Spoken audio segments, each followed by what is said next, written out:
रुक करते हैं खबरों का। 16 और 17 फरवरी को देश के सभी प्रदेशों के जल नीतिकारों की जुटान होने वाला है और उत्तर प्रदेश न सिर्फ इसकी मेजबानी करेगा बल्कि एक मायने में इनका अगुवा और रणनीतिकार भी होगा। यूपी का नेतृत्व सही हाथों में होने से प्रदेश अब पूरी तरह से बदल चुका है और योगी आदित्यनाथ की कुशल नीति और बेहतर प्रबंधन से प्रदेश लगातार विकास के पथ पर आगे बढ़ रहा है और दूसरे राज्यों के लिए उत्तर प्रदेश नजीर बन रहा है।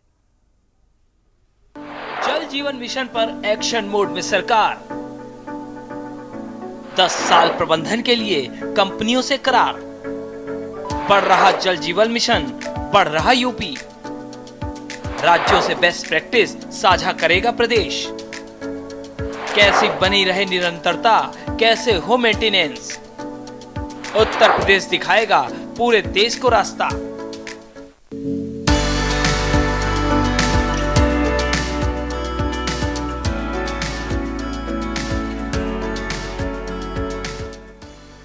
और 17 फरवरी को लखनऊ में देश के सभी प्रदेशों के जल नीतिकार जुटने वाले हैं।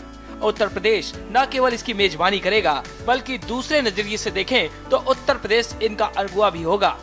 उत्तर प्रदेश एक सत्र में सभी राज्यों के प्रतिनिधियों को रास्ता दिखाएगा कि कैसे उसके नक्शे कदम पर चलकर जल जीवन मिशन की निरंतरता को हमेशा बनाए रखा जा सकता है। जिस सत्र में उत्तर प्रदेश जल जीवन मिशन की अपनी बेस्ट प्रैक्टिस अन्य राज्यों के साथ साझा करेगा, उसकी अध्यक्षता नमामि गंगे और ग्रामीण जल संसाधन विभाग के प्रमुख सचिव अनुराग श्रीवास्तव करने वाले हैं। यूपी में केंद्र के सहयोग से चलने वाली योजनाओं में ज्यादातर के साथ ये समस्या आती है कि परियोजना पूरी होने के बाद इनकी निरंतरता कैसे बनाए रखी जाएगी, इसका मेंटेनेंस कैसे होगा। योगी सरकार में उत्तर प्रदेश ने जल जीवन मिशन के लक्ष्यों में सबसे तेज आगे बढ़ने के साथ ही इस दिशा की तरफ भी काम करना शुरू कर दिया है। यूपी ने इस परियोजना में काम करने वाली कंपनियों के साथ 10 साल का करार किया। ये करार इस बात का है कि वे 10 साल तक इस परियोजना को चलाएंगे, 10 साल तक परियोजना का प्रबंधन करेंगे और प्रबंधन और मेंटेनेंस के कामों में स्थानीय लोगों की मदद लेंगे। यही वजह है कि जल जीवन मिशन के तहत क्षेत्र विशेष के ग्रामीणों को प्रशिक्षण दिया गया है। प्लम्बरिंग समेत जल आपूर्ति में इस्तेमाल होने वाले दूसरे हुनर भी सिखाए गए हैं, जिससे लोकल स्तर पर रोजगार सृजित होगा। वहीं स्थानीय स्तर पर लोग एक अनुभवी कंपनी के साथ भविष्य में काम करने का हुनर भी सीखेंगे। 10 साल बाद जल समितियों के हवाले योजना। जल जीवन मिशन ने ग्रामीणों को मिलाकर जल समितियां गठित की हैं। जब तक कंपनी देखभाल करेगी, ये भी उससे जुड़े रहेंगे। परियोजना का लाभ ग्रामीणों को ही मिलना है, लिहाजा वे इसका प्रबंधन संभालने के इच्छुक भी होंगे और अपनी जिम्मेदारी भी समझेंगे। 10 साल तक समितियां अनुभवी कंपनियों की देखरेख में परियोजना के प्रबंधन के गुर सीखेंगी। बाद में जब कंपनियों से करार पूरा हो जाएगा तो ये परियोजनाएं जल समितियों के हवाले कर दी जाएंगी। बजट की व्यवस्था करने वाला यूपी पहला राज्य।